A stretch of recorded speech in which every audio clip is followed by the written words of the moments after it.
Hello friends, welcome back to your channel Nagamani Nellore official YouTube channel. మీరందరూ ఎలా ఉన్నారు? నేనైతే చాలా బాగున్నాను. ముందుగా అయితే లెహంగా నేను కటింగ్ అనేది చూపించేస్తున్నాను. ఇంకా ఎవరైనా సబ్స్క్రైబ్ చేసుకోకుంటే సబ్స్క్రైబ్ చేసుకొని అలాగే గంట సింబల్ కనుక నొక్కినట్లయితే నేను ఎప్పుడు ఏ వీడియోస్ పెట్టినా మీకు నోటిఫికేషన్గా వచ్చేస్తాయి. సో ముందుగా అయితే నేను లంగా నాడా కాడి నుంచి కింద దాకా వచ్చేసి నేను కొలత తీసుకుంటే 28 ఇంచులు అయితే నాకు వచ్చింది. అంటే మనకి నాడ దగ్గర మనకి ఖర్చులకు పోతాయి కాబట్టి 1 ఇంచు యాడ్ చేసి 29 ఇంచులు అయితే నేను తీసేసుకున్నాను.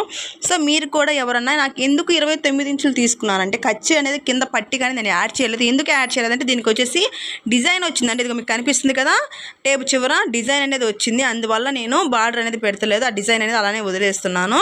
సో అందుకనేసి 28 ఇంచులు వస్తే 29 ఇంచులు మాత్రం మనకు కుట్టుకుపోతుంది కాబట్టి 1 ఇంచు ఎక్స్ట్రా యాడ్ చేసి నేను 29 ఇంచులు తీసుకొని కరెక్ట్గా 29 ఇంచుల నుంచి కట్ చేసేస్తున్నాను. నేను మిగతా క్లాత్ 2 ఇంచుల దాకా ఎక్స్ట్రా ఉంది. సో మిగతా క్లాత్ అంతా నేనైతే కట్ చేసేస్తున్నాను. ఇది మెయిన్ క్లాత్ అనమాట, పై క్లాత్. సో నెక్స్ట్ వచ్చేసి లైనింగ్ అండి. లైనింగ్ వచ్చేసి మనకి ఇది 29 ఇంచులు వచ్చినప్పుడు లైనింగ్ ఎంత తీసుకోవాలి? 27 ఇంచులు తీసుకోవాలి. ఎందుకంటే మనకి మెయిన్ క్లాత్ కన్నా లైనింగ్ క్లాత్ అనేది కొంచెం పొట్టుగా అనేది మనకి ఉండాలి కాబట్టి ఒక 2 ఇంచుల పైకి అనేది ఉండాలి. 1.5 ఇంచు అలా సెట్ అవ్వదు, 2 ఇంచులు పక్కగా పైకి అనేది ఉండాలి. సో అందువల్ల నేను వచ్చేసి దానికి 29 ఇంచులు మనం మెయిన్ క్లాత్ తీసుకున్నాం కాబట్టి అప్పుడు ఇదేం ఎంత తీసుకోవాలి? 27 ఇంచులకి తీసుకోవాలి. ఓకేనా, అర్థమవుతుందని నేను చెప్పేది. ఇప్పుడు మెయిన్ క్లాత్ వచ్చేసి 29 ఇంచులు తీసుకున్నాను. మనకి లంగా వచ్చేసి 28 ఇంచులు ఉంది. మనకి కింద బార్డర్ లేదు కాబట్టి ఖర్చులు కనేసి 1 ఇంచు యాడ్ చేసి 29 ఇంచులు అయితే నేను తీసుకున్నాను. అలాగే లైనింగ్ వచ్చేసి నాకు వచ్చేసి 29 ఇంచులే ఉందండి కరెక్ట్గా. సో నేను 29 ఇంచులు ఎందుకు తీసుకున్నాను అంటే వెనక మనం బార్డర్ పెడతాం కాబట్టి, మడతేసి బార్డర్ పెడతాం కాబట్టి బార్డర్కి అనేది మనకి 3 ఇంచులు అనేది పోతుంది. సో ఇంకప్పుడు మనకి ఎంత ఉంటుంది? 3 ఇంచులు పోతే 29 ఇంచులు 3 ఇంచులు పోతే 26 ఉంటుంది. సో 26 మరి కొంచెం పొట్టుగా ఉంటుంది కాబట్టి 2.5 అలా పెట్టేసి బార్డర్కి మనము 26.5 మాత్రం మనము అంటే లోపల లైనింగ్ క్లాత్ అనేది వదిలేద్దాం. సరేనా? ఈ బార్డర్ నేను ఎందుకు కట్ చేశానంటే మనకి పైన నడుము పాటికి వేయడానికి ఆ క్లాత్ అనేది నేను కట్ చేశాను. ఓకే, అర్థమైంది అనుకుంటా కదా. నేను ఇప్పుడు టిచ్చింగ్ చేస్తాను, ఇదే వీడియోలో చూసేసేసేయండి సింపుల్ మెథడ్లో. చూడండి, మనమైతే ముందు లైనింగ్ క్లాత్ అనేది తీసుకొని మనం ఎంతైతే ఖర్చు యాడ్ చేసామో ఎంతైతే ఖర్చు వదిలేమో అదనేది ముందు పట్టి అనేది పెట్టేసుకుందాం. చూసారా, ఆ పక్క మెరుస్తుంది. సో మెరవని పక్కకి వేసుకొని మడుచుకొని కుట్టుకోవాలంటే తిరగా వైపుకి వేసుకొని కుట్టుకోవాలి. చూసారు కదా, 2.5 ఇంచు అనేది నేను పట్టి పెట్టా. అంటే నేను లోపల లైనింగ్ వచ్చేసి 26.5 ఇంచుకి అయితే నేను వదిలేసాను. అంటే అక్కడ వచ్చింది 29 ఇంచులు వచ్చింది నాకు లైనింగ్. సో 2.5 ఇంచు అనేది నేను బార్డర్ పెట్టేశాను కాబట్టి నాకు వచ్చింది ఇంకా 26.5 ఇంచులు అనేది నాకు లైనింగ్ క్లాత్ అనేది వచ్చింది. 29 ఇంచులు అనేది నేను మెయిన్ క్లాత్ తీసుకున్నాను. సో ఇప్పుడు ఈ లైనింగ్ క్లాత్ ఈ మెయిన్ క్లాత్ మీద అంటే మెయిన్ క్లాత్ వచ్చేసి తిరగా వేయాలండి. పైది వచ్చేసి కిందకు ఉండాలి, తిరగా వచ్చేసి పైకి ఉండాలి. దాని మీద మనం లైనింగ్ అనేది పెట్టుకోవాలి. సో చూసారా, ఇక్కడ వచ్చేసి మెయిన్ క్లాత్ ఎక్కువైంది, లైనింగ్ క్లాత్ తక్కువైంది. ఎందుకంటే వాళ్ళు వచ్చేసి లైనింగ్ క్లాత్ వచ్చేసి 2 మీటర్లు తెచ్చారు, 2.5 మీటర్లు తెచ్చారు. మెయిన్ క్లాత్ వచ్చేసి 3 మీటర్లు తెచ్చారు. ఓకే, అందువల్ల ఏం చేయాలి ఇప్పుడు? ఇంకా మనం కట్ చేయకూడదు కాబట్టి, ఎందుకంటే పైన క్లాత్ అనేది కొంచెం ఎక్కువగానే ఉండాలి కాబట్టి అదేం చేయాలి అంటే కిందది వచ్చేసి మనం ఆల్రెడీ మెయిన్ క్లాత్ ఉంది కదా, ఆ మెయిన్ క్లాత్ అనేది కుచ్చులు పెట్టుకుంటూ రావాలి. ఈ పై క్లాత్ సరిపోయేలా, లైనింగ్ మాత్రం పెట్టకూడదు, కింద క్లాత్ మాత్రం కుచ్చులు పెట్టుకుంటూ అలా కవర్ చేసేయాలి. ఓకే, ఇది ఎక్కువ వచ్చింది కదా అని కట్ చేయకూడదు. లైనింగ్ అయితే కట్ చేసుకోవచ్చు, సో మెయిన్ క్లాత్ అయితే కట్ చేయకూడదు.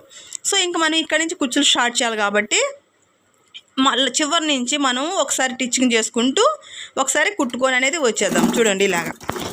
ఓకే, మనకి ఇక్కడ దాకా అనేది ఆల్రెడీ కుచ్చులు ఉన్నాయి కాబట్టి ఇక్కడ నుంచి అయితే పోసుకుందాం. ఓకేనా, కుచ్చులు అనేది మన వైపు చూస్తూ ఉండాలి, అటువైపు కాకుండా మన వైపు చూసేలాగా ఉంటే మీకు ఈజీగా ఉంటుంది. బొట్టినేలతో ఇలా ఉంచినట్లయితే మన కుచ్చు అనేది యాడ్ అయిపోద్ది. 1 ఇంచు దాకా నేను గుడ్డ లోపలికి మడతేసి అనేది నేను కుచ్చులు అనేది పెట్టేస్తాను ఈ విధంగా. సో నెక్స్ట్ వచ్చేసి మనము ఆ చివర ఈ చివర కొంచెం మనం నాడ కట్టుకునే కాడ కొంచెం గ్యాప్ ఉండాలి కాబట్టి ఇలా ముడిచేసి మనం కుట్టు అనేది వేసేసుకున్నాం. ఇలాగా ఒక 4 ఇంచులు లేకపోతే ఒక 3 ఇంచుల్లో మనం అనేది వేసేద్దాం. నేనైతే 4 ఇంచులు వేసాను. ఆ పక్క 4 ఇంచులు, ఈ పక్క 4 ఇంచులు, 2 పక్కలు అనేది క్లాత్ మర్చుకోవాలండి. నాడాకాడ మనకి గ్యాప్ వస్తుంది కదా, తెలుసు కదా అందరికీ. ఆ నాడాకాడ గ్యాప్ రావడానికి అది. కానీ మనం కుట్టేటప్పుడు మనకి 2 ఇంచులు కావాలా, 1.5 ఇంచు కావాలా, గ్యాప్ అనేది చూసుకొని పెట్టేసుకోవచ్చు. ఓకేనా, ఇది వచ్చేసి మనము పైన నాడ పట్టికండి, నాడ వేసుకుంటాం కదా, నాడ పట్టికని ఓ పక్క అనేది అంచు కుట్టేసుకోవాలి. ఈ విధంగా అనేది ఒక పక్క అయితే అంచు అయితే కుట్టేసుకున్నాము నీట్గా. సో నెక్స్ట్ వచ్చేసి ఈ పక్క అయితే కుట్టవసరం లేదు, ఒక పక్క కుడితే సరిపోతుంది. ఎందుకంటే ఈ పక్క మనం లంగా మీద పెడతాం కాబట్టి అవసరం లేదు.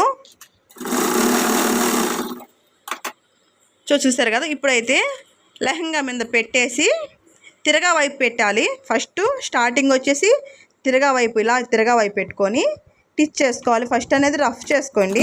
ఓకే, అదిగో ఇలాగా. సో మనము ఇలాగా కుట్టుకుంటూ వచ్చేద్దాం లాస్ట్ దాకా. చూసుకుంటూ కుచ్చులు అనేది పైన కింద నీట్గా వస్తున్నాయి లేదా చూసుకుంటూ కుట్టాలి. ఓకే, రఫ్ చేసుకొని ఇక్కడ తీసేద్దాం.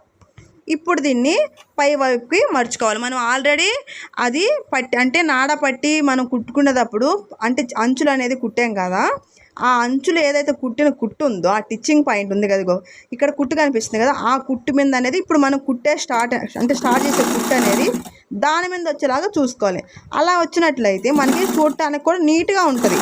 అదొక దగ్గర మనం ఇప్పుడు కుట్టేది ఒక దగ్గర ఉంటే బాగోదు. మనం ఆల్రెడీ ఏదైతే ఎడ్జ్లు అంటే కవర్ చేస్తూ కుట్టామో దాని మీద కుట్టు పడేలా కుట్టుకుంటే మనకి లంగా చూడటానికి చాలా బాగుంటుంది. సో చూసారు కదా, ఈ విధంగా